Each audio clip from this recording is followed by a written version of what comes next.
Et salut à tous et à toutes, c'est Antoine, c'est un bonheur infini pour moi de vous retrouver aujourd'hui pour une toute nouvelle épisode. Et dans cet épisode, dans cette vidéo, pardon, je vais vous présenter une méthode de révision pour les étudiants notamment, pour les écoliers aussi, mais tout le monde peut l'utiliser. Je vais vous présenter la méthode des flashcards, notamment avec l'application Anki. Donc tout à l'heure, on basculera sur le téléphone où je vous présenterai rapidement l'application Anki, donc une application pour créer des flashcards. Et dans un premier temps, on va d'abord parler un petit peu de la théorie pour comprendre un petit peu mieux le principe de Anki, le principe même des flashcards. Donc dans un premier temps, on va parler de la courbe de l'oubli. Alors la courbe de l'oubli, qu'est-ce que c'est? C'est une courbe, comme son nom l'indique, qui montre le déclin de notre mémoire au cours du temps quand on apprend quelque chose. Donc c'est-à-dire que quand vous apprenez quelque chose, quand vous apprenez une information, quand par exemple vous êtes étudiant ou écolier ou lycéen ou collégien, que vous êtes en cours et que vous apprenez quelque chose, au départ votre cerveau va le mémoriser à son plein potentiel, va le mémoriser au maximum. Mais très rapidement, le savoir que vous avez appris, la connaissance que vous avez acquise va décliner au cours du temps. C'est-à-dire que vous allez retenir de moins en moins de choses au plus que le temps avance, bien évidemment. Donc pour vous donner des chiffres, voici des chiffres que j'ai trouvés. De toute façon, vous avez la courbe normalement qui s'affiche sur votre écran. Donc dans l'immédiat, quand on apprend quelque chose, quand on écoute quelque chose, l'information arrive à notre cerveau et on retient 100% de l'information. Voilà, ça c'est dans l'immédiat, c'est à un instant T. Donc c'est-à-dire que là, je vous parle, vous retenez 100% de l'information. Après 20 minutes,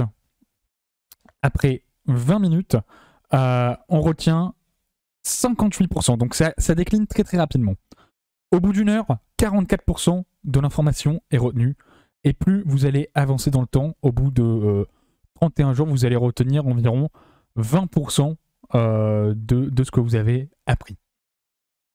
Donc c'est-à-dire qu'au départ, on part d'un instant T, un instant T égale 0, le temps présent, où vous avez la connaissance, où vous apprenez quelque chose, et très très rapidement, en quelques minutes, quelques heures, le savoir que vous avez appris s'en va. Alors, ça, on parle d'une seule information. On n'oublie pas surtout que notre cerveau, lui, est toujours en activité avec notre monde actuel, les réseaux sociaux, la télévision, les informations qui lui arrivent. Il a des informations constamment qui lui arrivent. Quand on est étudiant, quand on est lycéen, quand on est lycéen, collégien, étudiant à la fac ou dans les études supérieures, vous avez plein de cours, donc vous apprenez plein de choses, donc tout le savoir s'accumule et à la fin vous plongez sous une tonne de choses à apprendre et vous ne vous rappelez plus de rien. Ça c'est le constat, c'est la courbe de l'oubli. Maintenant, il y a un système, il y a un principe qui a été découvert, quelque chose qui a été découvert, qui permet de lutter contre cette courbe de l'oubli. C'est le principe de la répétition espacée. La répétition espacée, qu'est-ce que c'est? Comme son nom l'indique, on va espacer chaque répétition, chaque révision d'information, on va le répéter, on va l'espacer dans le temps. Au départ, on va le voir très fréquemment. Donc au départ, on va le voir chaque jour, puis au fur et à mesure, on va le voir de moins en moins. C'est-à-dire qu'au départ, on va peut-être le voir pendant 3 jours d'affilée, on va le voir. Ensuite, au bout de 3 jours, si c'est globalement su, on va le revoir, on va revoir cette information dans 2-3 jours après.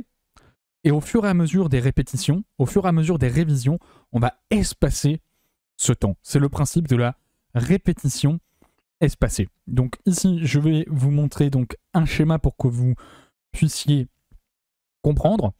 Donc au départ, on retient donc 100% de l'information, le savoir décline très très vite.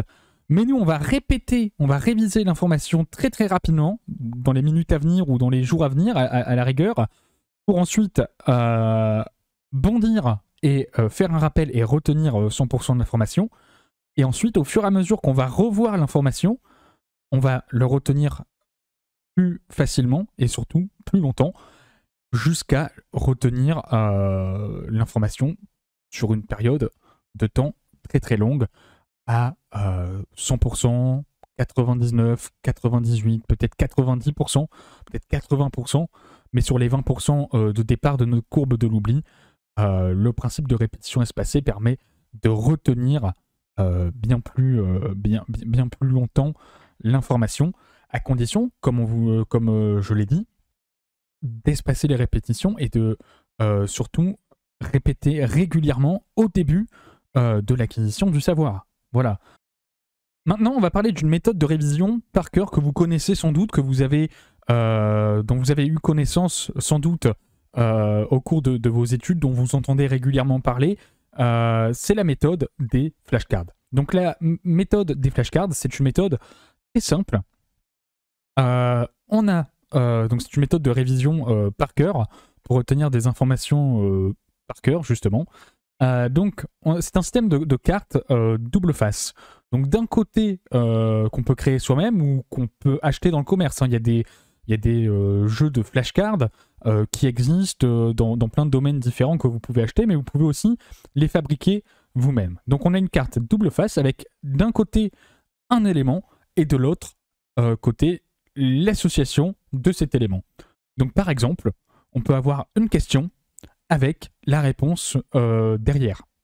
On peut avoir par exemple une carte avec un point sur la carte, avec derrière la position de ce point sur la carte. On peut avoir, encore une fois, un mot en français et un mot dans une autre langue si on veut apprendre une autre langue. Donc, vous comprenez, je pense, le principe des flashcards. Hein. De toute façon, je vais vous montrer des exemples juste après. Les flashcards permettent donc de retenir notamment des petites informations, comme par exemple des tables de multiplication, des dates historiques. Ça, c'est une méthode idéale hein, pour apprendre ce genre d'informations. On peut aussi apprendre des définitions avec des flashcards. En tout cas, c'est idéal aussi. En revanche, les flashcards ne sont pas forcément idéales pour apprendre des choses longues, mais c'est possible. On peut apprendre des choses un peu plus longues, peut-être pas des textes entiers, mais quoique encore, ça pourrait fonctionner. Mais en tout cas, pour les petites informations, pour les définitions, pour des dates historiques, pour des calculs, en tout cas, c'est une méthode idéale. Donc par exemple, j'ai donné deux exemples dans mon plan. C'est l'exemple des multiplications et l'exemple de la prise de la Bastille. Par exemple, la table de 2. Imaginons que je veuille apprendre à mon enfant la table de 2. Donc 2 fois 0, 2 fois 1, 2 fois 2, 2 fois 3, 2 fois 4, jusqu'à 2 fois 10.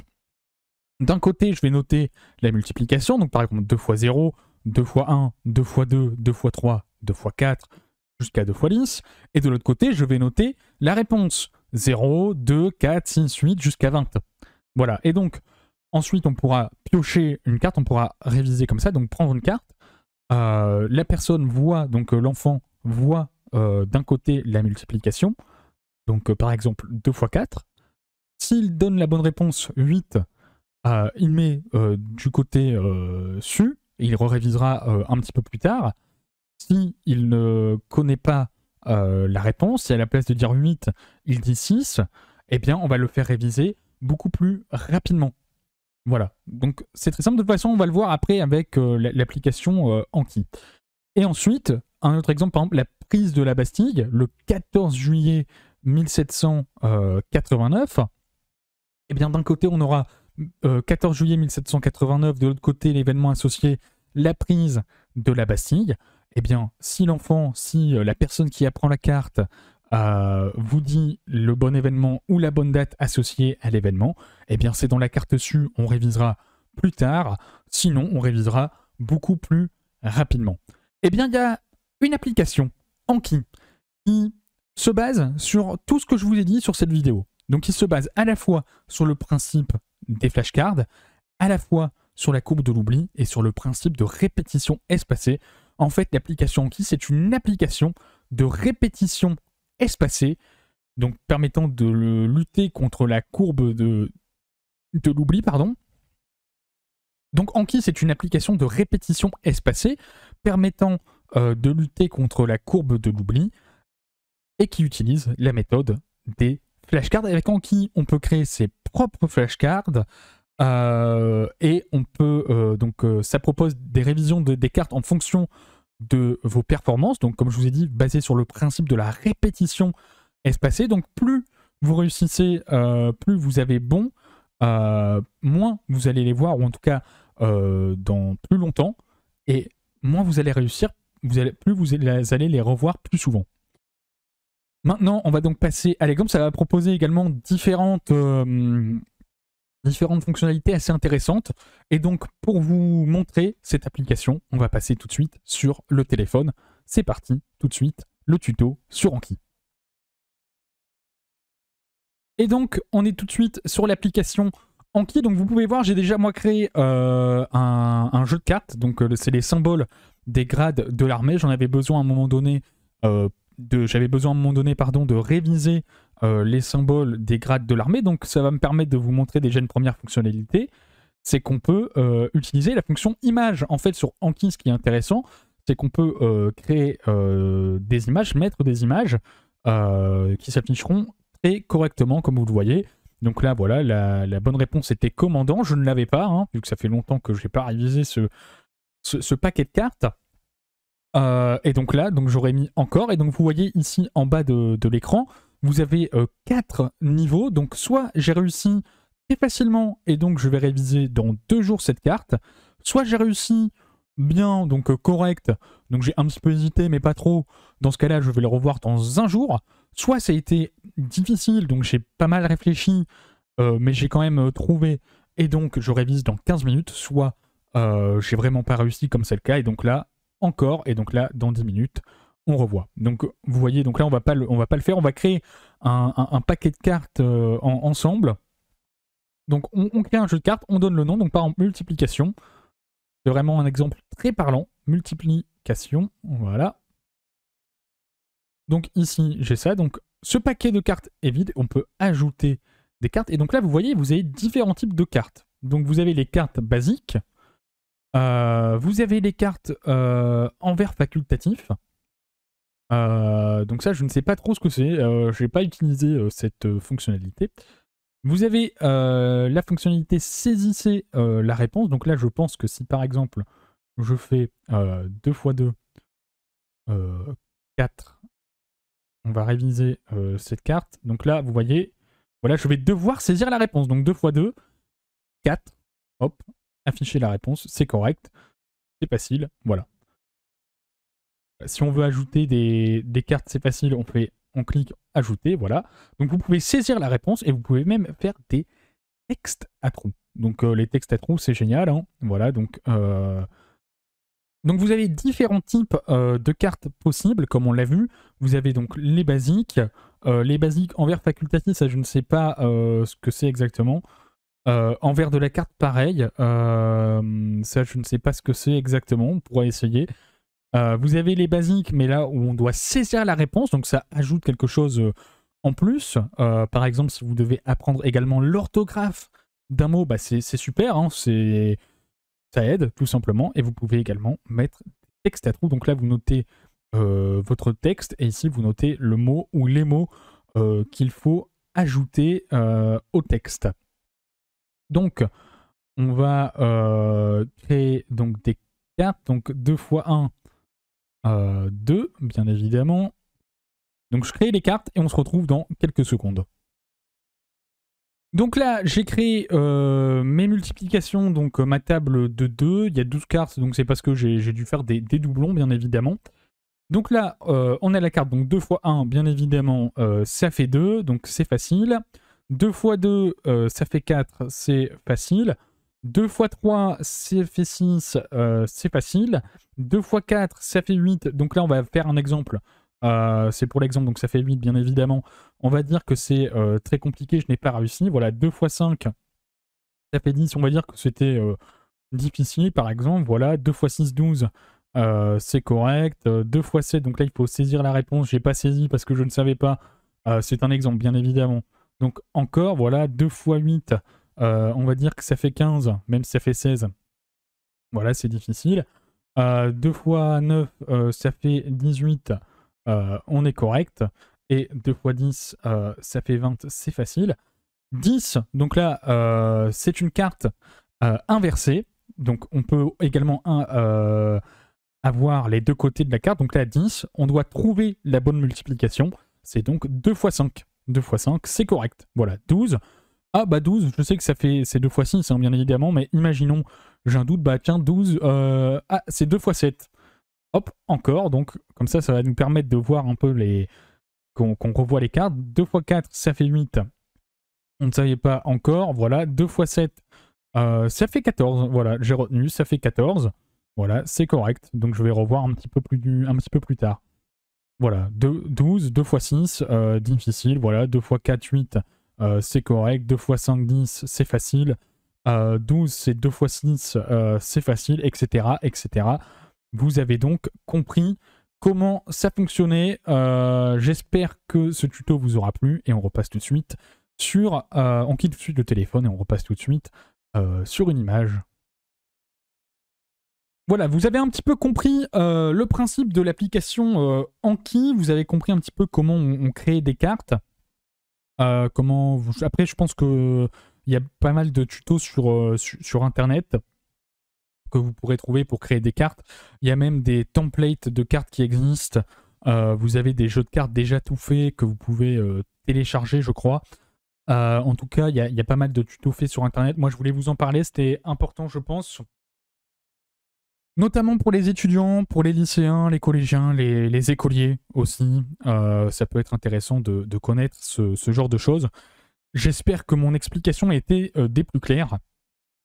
Je sais que parfois j'ai tendance un petit peu à m'embrouiller un petit peu dans mes explications et à un peu passer du coq à l'âne, à un peu vouloir tout dire. En fait, je veux être trop précis par moment. Donc des fois, j'ai du mal à m'exprimer, à expliquer, pardon, ce que je veux dire. Mais voilà, j'espère que cette vidéo vous aura plu, vous aura permis de découvrir cette application pour ceux qui ne la connaîtraient pas, de connaître un petit peu ce principe de révision, voilà, connaître un petit peu le principe de la courbe de l'oubli, le principe de la répétition espacée qui sont assez importants, notamment, je pense, si on veut réviser et optimiser ses révisions. Ce qui est important parce que quand on est étudiant, le temps c'est quelque chose qu'on recherche, et donc connaître ce principe de courbe de l'oubli, de répétition espacée, connaître également la méthode des flashcards, bah, c'est du temps que vous allez gagner au final quand vous allez réviser. Vous allez optimiser votre temps pour qu'il soit utilisé du mieux possible, le plus efficacement possible, et ensuite vous créez du temps libre pour vos différentes activités, vos différents loisirs, vos différentes passions. Merci à tous de m'avoir suivi, d'avoir suivi cette vidéo. N'hésitez pas à soutenir la chaîne via Tipeee. Le lien se trouve dans la description. Vous pouvez faire des dons à partir de 1 €. Ça peut toujours aider la chaîne YouTube. N'hésitez pas à vous abonner. 2 nouvelles vidéos par semaine, une le lundi, une le vendredi à 9h du moins quand je peux. Des fois, ça m'arrive d'oublier, hein, comme là récemment, j'ai oublié, j'étais mal organisé. Voilà, soit c'est des oublis. C'est pas souvent des oublis, souvent c'est que je suis mal organisé. Voilà, rétablissons la vérité. Mais là, 2 vidéos par semaine la plupart du temps. N'hésitez pas à liker ou à disliker la vidéo si elle vous a plu ou déplu. À laisser un commentaire pour donner votre avis sur ce que j'ai pu vous dire, vous apprendre dans cette vidéo. Donnez également vos conseils de révision. Ça peut être toujours intéressant de partager ce genre de choses. Et n'hésitez pas également à partager cette vidéo à votre entourage, à vos enfants, aux personnes que ça peut intéresser. Aidons les gens à réussir. C'est le but aussi de cette chaîne, vous aider à réussir dans la vie, dans vos études, dans ce que vous entreprenez. Et ce que je vous ai appris là, ce que je vous ai transmis là, du moins si vous ne le connaissiez pas déjà, je pense que ça vous aidera à réussir. Voilà. Merci à tous d'avoir suivi cette vidéo. Je vous retrouve vendredi 9h pour une nouvelle vidéo. Passez une excellente journée, une excellente soirée. À très bientôt. Ciao tout le monde.